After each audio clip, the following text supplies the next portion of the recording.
La mortalité maternelle demeure la deuxième cause de décès au pays. Cette situation consécutive au manque de la planification familiale a du mal à se résoudre avec les sanctions pénales du pays. Ces questions de santé publique doivent être partagées pour une large conscientisation.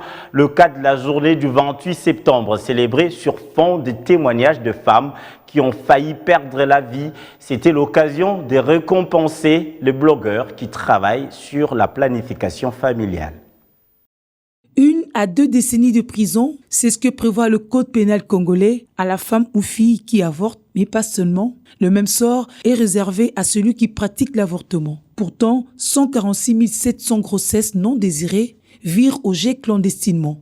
Ce problème criant de santé publique constitue la deuxième cause de la mortalité maternelle. Un cri d'alarme est une nouvelle fois lancé en marge du 28 septembre. Puisque les femmes meurent, à chaque minute, à chaque heure, il y a une femme qui perd la vie suite à un avortement. Donc c'est trop, quand bien même que l'avortement est pénalisé, mais les femmes le font. Nous, notre souci est que la République puisse respecter son engagement qu'il a pris au niveau régional par rapport au protocole de Maputo. Des témoignages douloureux des femmes qui se sont fait avorter ont laissé perplexe le public.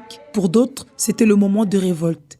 Il a fallu pourtant enfoncer le clou dans la plaie afin de ramener l'assistance à la meilleure compréhension de la planification familiale, gage d'une sexualité épanouie, au risque de tomber dans le coup de la loi, sauf exception du contexte du protocole de Maputo.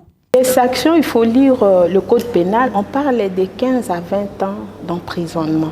Même la personne qui l'accompagne ou bien qui a pratiqué cet avortement clandestin. Voilà ce que prévoit le code pénal.